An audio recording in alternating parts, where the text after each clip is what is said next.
Hello everybody, today we're going to be doing a massive college art supply haul from Blix. I got a whole bunch of stuff because I'm taking a drawing class and I'm also trying to get back into painting, so a 2-in-1. I spent an absolutely ridiculous amount of money, but I will say most of it is justified because it is going towards my college degree, and then some of it I did buy more of like fun stuff that I just wanted to make painting easier. I currently attend San Diego State. I'm an art history major. We're required to take art courses throughout our time in college. When I was in community, I took 2 art classes, and now that I've transferred, I still have a couple of art classes left to take. But yeah, enough of that. Let's get into the fun part of this haul. Okay, so the first 2 things were when I walked in, those little keychains and gimmicks that they have at the front, but honestly, I really needed these 2. So the first one is this measuring tape. It's like this mini one. It's so freaking cute. It just attaches to your keys. I just feel like I'm always measuring something. And the second one was just this carry everywhere box cutter. I really like this specifically just because it blends in with your keys, and I'm always cutting open a box, or like art supplies always come in this really thin plastic wrap and you just need a knife or scissors to open it. Next thing I got were these Conti crayons. I don't know how to pronounce this, but it was just on the syllabus for my class. I've never used these before, regardless of taking several drawing classes when I was in junior college, but it just comes with these 4 colors, and he said that 1 box will get us through the semester. Along with the crayons, we also needed these carbon wood pencils. Low-key, I was kind of surprised how much these were. They were 12 bucks for 4 pencils. I've never used these. I'm surprised I've also never heard of them, but I'm excited to try these out. They seem like a more dense drawing pencil, but it's not made of graphite, so I don't know. The next item is these Blix drawing pencils. I just wanted to get from the Blix brand just because they're the cheapest, and I really like how this one came with a kneaded eraser and a sharpener. You can never have enough sharpeners or kneaded erasers, so this was a really good deal. And I use drawing pencils for everything, whether it comes to sketching stuff out before I paint, sketching, life drawing, whatever. The final set of drawing pencils that I got were these charcoal pencils. I despise using charcoal as a medium. It's just gross, but this one did come with an extra kneaded eraser, and you can never have enough of them, so I'm glad I have 2. If that wasn't enough charcoal for you, we were also required to get vine charcoal. Oh my god, you guys, I hate this stuff. It is messier than the pencils, and it falls apart so easily. I don't know if you can tell, I kind of hate charcoal in general and like working with it, but it is required for the class. I just got this first one was a vine soft and a vine medium. Super basic from the Blix brand. I know after the semester, I'm not gonna wanna look at that again. And then since I'm an experienced painter, I've tried so many different oil paints at the store. I started on Winsor & Newton and I worked my way up to the Rembrandt stuff. I've also used this one brand of like New York paints. I've used everything, but my favorite are the Gamblin paints. I went down to the 1980 just because these are cheaper, and I think they do work the same as the regular Gamblin ones. Comes with all the colors you need, and I specifically got this set because it came with this panel that's smooth as a set. I'm so excited about this, but since I'm planning on doing more landscapes, I also bought this yellow-green color from a brand that was based out of New York. There's only 1 shade of green in here, and I just know that by having this lighter one, it's just gonna make my life 100 times easier when I do landscapes, so I just decided to get this in addition to the ones that I already bought. Since we're on the topic of panels, I got Gesso board. You guys don't know this, but I used to be a freelance painter, and in the time that I was a freelance painter, I started on canvas and then I worked my way to canvas paper.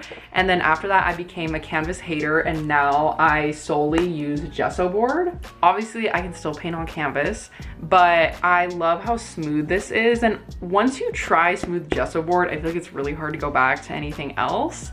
And I just love how thin these panels are. So the first one I got is just this 8x10 panel. I got these little 5x7s. It came in a pack of 3.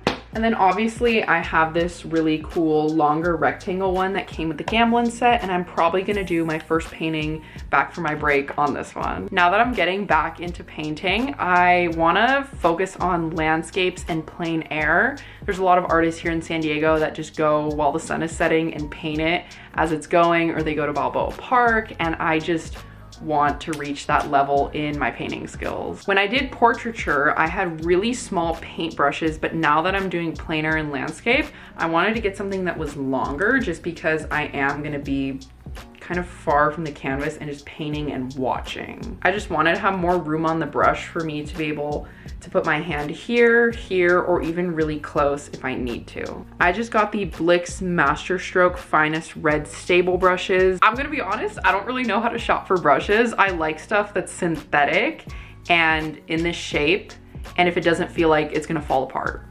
I also refuse to buy brushes that are white just because they get ruined so easily. I like brushes that are a little bit darker. The next essential that I knew I needed to get was this palette knife. I have a bunch of palette knives at home with my parents. That's why I didn't want to grab too many. So I just got one just to get me by.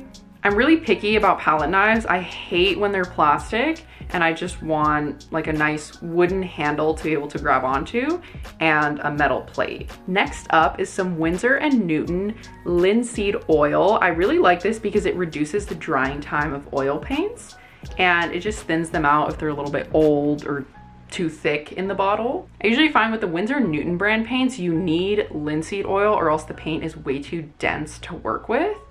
But with the Gamblin 1980s or the regular ones, I could get away with not using it, but sometimes I do like using the linseed oil. I just always want to have the option, so I'm really glad that I got this. And then oil paint cannot be cleaned with water. You need a specific type of soap for it. So I just got this art and craft soap that they had. This makes it super easy. It's just a really basic soap and it works wonders. Next up, I've never seen this before. It was kind of fun to walk around the art store and see how many little painting gadgets they had and things that they didn't have while I was painting a couple years back. I used to put my brushes in mason jars, but I found this really cool brush storage box. What's really cool about this is I thought the brushes kind of sat on top and I was like, oh, well, how does it close? But you actually push them down into the foam. If I'm not able to clean the brushes on site, I could just put them in the box and I could wait till I get home to take care of that. Yeah, I just thought this was perfect. It fits in a tote bag, super easy to transport, so excited. It's kind of interesting stepping into this new realm of a different type of painting, just because I've always been someone who does everything at home, but I just want to get out and about and do stuff that's on my bucket list. For the next part of this haul, we're gonna get into the annoying aspect, I guess you can call it, which is all the sketchbooks. These are super heavy. I had to buy a lot and very specific ones for my art class. The first sketchbook we needed was a 9x12. I just got it from this brand. It was only $2 more than the Blick's one, and I really wanted something with a hardcover just because I hate it when covers bend, and I also wanted to be able to put stickers on it and just feel like a trendy art school girly. I don't know, there's no other logic besides that. Next up, I got some palette paper for when I do painting. I used to buy the Blick's brand one that's white. However, it was more expensive than this grayscale one. And now that I'm a little bit more into painting, I've learned that when you're mixing colors or just starting a painting in general, it's more accurate when you're mixing paint to start with a grayscale. It's just this smooth, almost plasticky feeling kind of paper. And I like this because you just mix the paint on there and you could leave it sitting for like a day, finish the painting, and when you're done, you just rip it off and throw it away. I'm also a klutz and I didn't want to buy another glass palette, and my glass palette is at my parents' house and that thing was kind of pricey, so I just figured the palette paper would be good for now. Also convenience wise, just being able to throw it away is chef's kiss. Next up, we just have some Strathmore 300 series newsprint. This is the 18x24 size and I bought the 50 sheet pack. Newsprint is excellent for life drawing and that's the class that I'm taking, so yeah.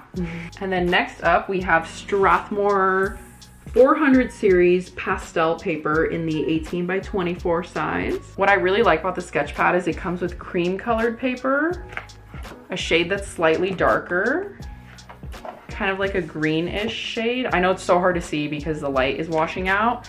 And then this gray tone. And I just feel like this is gonna be a really cool experience to draw on, especially with the, yeah, these shades on the toned paper are gonna make for some sick life drawings. And then the last sketch pad I got was just this Strathmore Drawing 300 series with 25 sheets. I've used this one before. You can't really go wrong with Strathmore. I also like how this one has rings just because it makes for really easy flipping over versus the newsprint. You have to kind of fold it and sometimes it falls off really easily. And the last thing out of this entire haul was specifically for when I do my plein air paintings or if I just want to bring a sketch pad and pencils and whatnot to go out and about. But it's just this tote bag. It's 18 by 16 by 3 inches and it is 100% cotton. What I love about this is that it comes with 2 pockets and a really big space inside. It fits the palette paper, a sketchbook,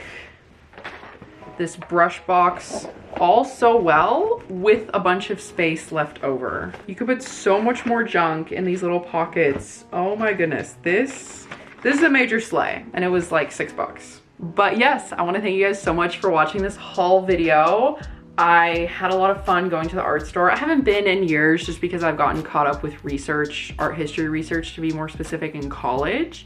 And as I've kind of fallen out of love with doing research, I kind of just want to get back into painting on the side, just as a side thing. I don't want to pressure myself to do freelance.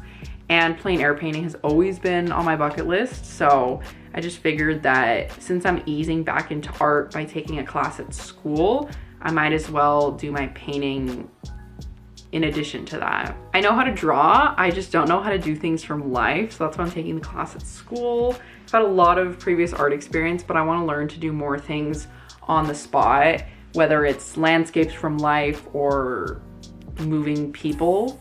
There was also something really refreshing about being in the art store and smelling all the art supplies. As soon as I smelled it, I just felt inspired. I haven't felt that way in years. I got so sucked into research and doing internships. It's a little bit soul sucking, but this like immediately brought me so much peace and I'm really looking forward to getting back into the swing of things. I recently launched a podcast where we discuss all things academia, wellness, art, self-help. I have a lot of fun guests on there from so many different backgrounds and it is just such a fun place to get together and talk about things that are real, but also to kick back and just be silly sometimes. Remember to keep chasing the dream. You never know where it's going to take you, and I'll see you guys next time.